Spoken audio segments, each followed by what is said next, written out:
औज़ुबिल्लाहि मिनश्शैतानिर्रजीम बिस्मिल्लाहिर्रहमानिर्रहीम।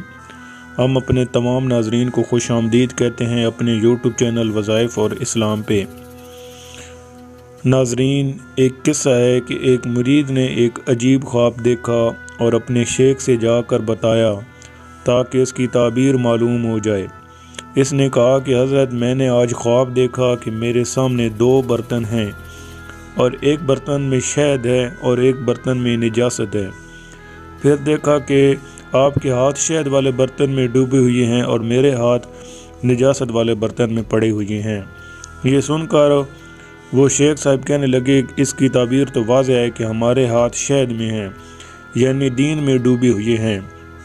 इसमें हमारे दयानतदार होने की इशारा है और तुम्हारे हाथ निजासत में डूबे हुए थे। इसका मतलब यह है कि तुम दयानतदार हो। दुनिया की मिसाल पखाना की तरह है, इसलिए तुम्हारे हाथ पखाना में डूबे नज़र आए थे और हमारे हाथ शहद डूबे हुए नज़र आए थे।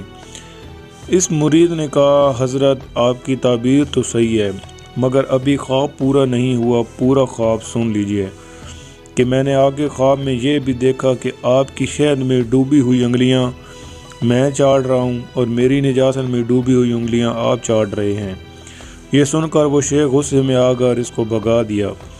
हज़रत थानवी रहमतुल्लाह अलैह कहते हैं, ख्वाब के इस आखिरी हिस्से की ताबीर में देता हूँ वो ये कि इस मुरीद के हाथ वाकई ही दुनिया में डूबे थे, मगर वो दीन लेने के लिए शेख के पास आया था, इसलिए शेख के हाथ से शहद चाट रहा था। मगर वो पीर मुरीद को दीन पहू न जाने के बजाय इससे दुनिया हासिल करता था, इसलिए वो इस मुरीद की निजासत से आलूदा उंगलियां चाट रहा था। अफसोस कि ये हाल आज मुक्तदाओं का, इसलिए दुनियादारों से बचना चाहिए। इसलिए कि दयानतदार की तबाह से दुनिया मिलती है, दयानतदार की तबाह से अल्लाह मिलता है। नाजरीन, अगर आज की हमारी वीडियो आपको पसंद आई है तो इसको लाइक कर दें, अपने दोस्तों के साथ शेयर कर दें और हमारे चैनल को सब्सक्राइब कर दें और साथ में घंटी के निशान को दबा दें ताकि हमारी नई आने वाली वीडियो सबसे पहले आप तक पहुंच सके।